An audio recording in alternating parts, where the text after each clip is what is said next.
Hello ವೀಕ್ಷಕರೇ, welcome back to my channel. ಇವತ್ತಿನ recipe ಏನಪ್ಪ ಅಂದರೆ ಎಗ್ ರೈಸ್ನ ಮನೇಲೇ ಹೇಗೆ ಮಾಡ್ಕೊಳೋದು ಅಂತ ಹೇಳ್ಕೊಡ್ತಾ ಇದ್ದೀನಿ. ಅದಕ್ಕೂ ಮುಂಚೆ ಇನ್ನೂ ಯಾರು ನನ್ನ ಚಾನಲ್ನ ಸಬ್ಸ್ಕ್ರೈಬ್ ಆಗಿಲ್ಲ, ಪ್ಲೀಸ್ ಸಬ್ಸ್ಕ್ರೈಬ್ ಆಗಿ. ಹಾಗೆ ಪಕ್ಕದಲ್ಲಿರೋ ಬೆಲ್ ಬಟನ್ನ ಕ್ಲಿಕ್ ಮಾಡಿ ಹಾಲ್ ಅಂತ ಸೆಲೆಕ್ಟ್ ಮಾಡ್ಕೊಳ್ಳಿ. ಫ್ರೆಂಡ್ಸ್, ಆಗಿದ್ರೆ ವಿಡಿಯೋ ಸ್ಟಾರ್ಟ್ ಮಾಡೋಣ. ನಾನಿವತ್ತು ಮನೇಲೇ ಹೇಗೆ ಎಗ್ ರೈಸ್ ಮಾಡೋದು ಅಂತ ಹೇಳ್ಕೊಡ್ತಾ ಇದ್ದೀನಿ. ಅದು ವೆಜಿಟೇಬಲ್ಸ್ ಏನು ಬಳಸ್ತಿರೋ ರೀತಿ ಮತ್ತು ಯಾವುದೇ ರೀತಿಯಾದ ಸಾಸನ್ನು ಬಳಸ್ತಿರೋ ರೀತಿ ಹೇಗೆ ಮಲ್ಲಿ ಈಸಿಯಾಗಿ ಮಾಡ್ಕೋಬೋದು ಅಂತ ನಾನು ನಿಮಗೆ ಇವತ್ತಿನ ವೀಡಿಯೋದಲ್ಲಿ ತಿಳಿಸ್ಕೊಡ್ತಾ ಇದ್ದೀನಿ. ನಾನು ಎಗ್ ರೈಸ್ನ ಮಾಡೋದಕ್ಕೆ ಇವತ್ತು ನಾನು ಇಬ್ಬರಿಗಾಗೋಷ್ಟು ಎಗ್ ರೈಸ್ನ ತೋರಿಸ್ಕೊಡ್ತಾ ಇದ್ದೀನಿ. ನೋಡಿ, ನಾನು ಇಬ್ಬರಿಗಾಗೋಷ್ಟು ರೈಸ್ನ ತೊಗೊಂಡಿದ್ದೀನಿ. ನೆಕ್ಸ್ಟ್ ಇಲ್ಲಿ ನಾವು ಹೇಗೆ ಮಾಡೋದು ಅಂತ ನೋಡೋಣ. ಮೊದಲಿಗೆ ನಾವಿಲ್ಲಿ ಒಂದು 4 ಟೇಬಲ್ ಸ್ಪೂನಷ್ಟು ಎಣ್ಣೆನ ಹಾಕ್ಕೊಳ್ತಾ ಇದ್ದೀನಿ. ನಾನು ಎಣ್ಣೆ ಕಾಯ್ದ ನಂತರ ಒಂದು ಈರುಳ್ಳಿನ ಹೆಚ್ಚಿಟ್ಕೊಂಡಿದ್ದೀನಿ, ದೊಡ್ಡ ಸೈಜಿಂದು ಸಣ್ಣದಾಗಿ ಹೆಚ್ಚಿಟ್ಕೊಂಡಿದ್ದೀನಿ. ಆ ಈರುಳ್ಳಿನ ಸೇರಿಸ್ಕೊಳ್ತಾ ಇದ್ದೀನಿ. ಈರುಳ್ಳಿ ಸಾಫ್ಟ್ ಆಗೋವರೆಗೂ ಕೂಡ ಫ್ರೈ ಮಾಡ್ಕೋಬೇಕಾಗುತ್ತೆ.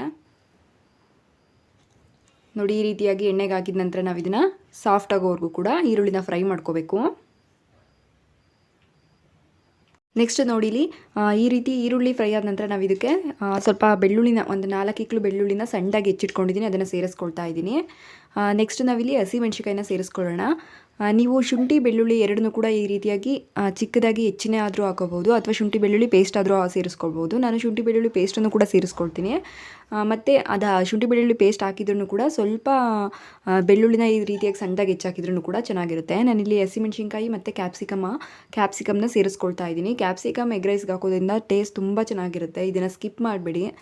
ಕ್ಯಾಪ್ಸಿಕಮ್ ಹಾಕಿದರೆ ತುಂಬ ಟೇಸ್ಟ್ ಚೆನ್ನಾಗಿರುತ್ತೆ. ಅದಕ್ಕೋಸ್ಕರ ಇದನ್ನು ಕೂಡ ನಾವು ಸಾಫ್ಟ್ ಆಗೋವರೆಗೂ ಕೂಡ ಫ್ರೈ ಮಾಡ್ಕೊಳ್ಬೇಕಾಗುತ್ತೆ. ನೆಕ್ಸ್ಟ್ ನಾವು ಈ ರೀತಿಯಾಗಿ ಫ್ರೈ ಆದ ನಂತರ ನಾನು ಇದಕ್ಕೆ ಶುಂಠಿ ಬೆಳ್ಳುಳ್ಳಿ ಪೇಸ್ಟನ್ನು ಸೇರಿಸ್ಕೊಳ್ತಾ ಇದ್ದೀನಿ. 1 ಸ್ಪೂನಷ್ಟು ಶುಂಠಿ ಬೆಳ್ಳುಳ್ಳಿ ಪೇಸ್ಟನ್ನು ಸೇರಿಸ್ಕೊಳ್ಬೇಕಾಗುತ್ತೆ.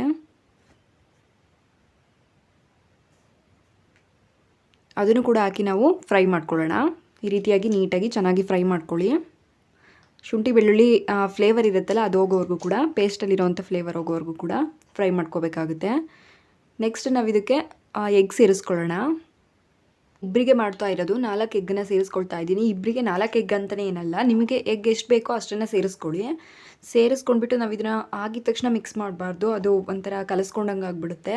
ನಮಗೆ ದಪ್ಪ ದಪ್ಪ ಬೇಕು ರೈಸಲ್ಲಿ ಎಗ್ ಪೀಸಸ್ ಅಂತ ಅಂದರೆ ನಾವು ಇದನ್ನು 1-2 ನಿಮಿಷ ಲೋ ಫ್ಲೇಮಲ್ಲೇ ಇಟ್ಬಿಟ್ಟು ಮಿಕ್ಸ್ ಮಾಡ್ಕೋಬೇಕಾಗುತ್ತೆ. ನಿಧಾನವಾಗಿ ಮಿಕ್ಸ್ ಮಾಡ್ಕೋಬೇಕು. ನೋಡಿ, ನಾನು ಈ ರೀತಿಯಾಗಿ ತೋರಿಸ್ತಾ ಇದ್ದೀನಲ್ಲ, ಈ ರೀತಿಯಾಗಿ ನೀಟಾಗಿ ನಿಧಾನವಾಗಿ ಮಿಕ್ಸ್ ಮಾಡ್ಕೊಳ್ಳಿ.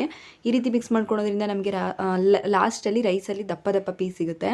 ಬೇಡ ನಮಗೆ ಚಿಕ್ಕ ಚಿಕ್ಕದಾಗೆ ಸಾಕು ಅನ್ನೋರು ಹಾಕಿದ ತಕ್ಷಣ ಕೂಡ ಮಿಕ್ಸ್ ಮಾಡ್ಕೋಬೋದು. ನೋಡಿ, ಈ ರೀತಿಯಾಗಿ ಮಿಕ್ಸ್ ಮಾಡ್ಕೊಳ್ಳಿ ನಿಧಾನವಾಗಿ, ಆವಾಗ ನಮಗೆ ಪೀಸಸ್ ದೊಡ್ಡದಾಗಿ ಸಿಗುತ್ತೆ. ನೆಕ್ಸ್ಟ್ ನಾವು ಇದಕ್ಕೆ ಸ್ಪೈಸಸ್ ಆ್ಯಡ್ ಮಾಡಬೇಕು. ಅದಕ್ಕೂ ಮುಂಚೆ ಇದು ಸಾಫ್ಟಾಗಿದ್ದಾಗಲೇ, ಅಂದರೆ ಸ್ವಲ್ಪ ಮಾಯಿಶ್ಚರ್ ಆಗಿರುತ್ತಲ್ಲ, ಆವಾಗಲೇ ನಾವು ಇದಕ್ಕೆ ಸ್ಪೈಸಸ್ನ ಆ್ಯಡ್ ಮಾಡ್ಕೋಬೇಕಾಗುತ್ತೆ.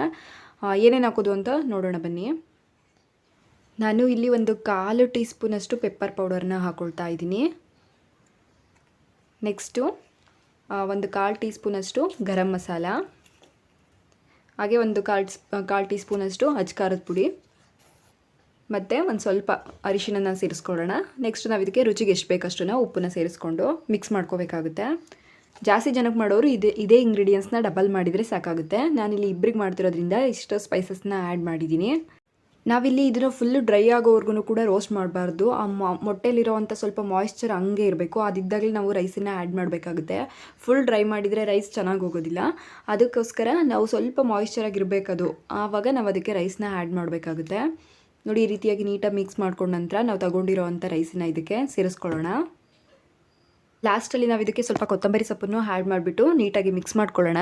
ನೋಡಿದ್ರಲ್ಲ ಎಷ್ಟು ಕ್ವಿಕ್ಕಾಗಿ ಆಗುತ್ತೆ ಅಂತ. ಸಾಸ್ ಬಳಸ್ತಲೇ ಇದ್ರೂ ಕೂಡ, ವೆಜಿಟೇಬಲ್ಸ್ ಹಾಕ್ತಲೇ ಇದ್ರೂ ಕೂಡ, ಮನೇಲಿರೋ ಇಂಗ್ರೀಡಿಯೆಂಟ್ಸಲ್ಲೇ ನಾವು ಎಷ್ಟು ಈಸಿಯಾಗಿ ಎಗ್ ರೈಸ್ನ ಮಾಡ್ಕೋಬೋದು ಅಂತ.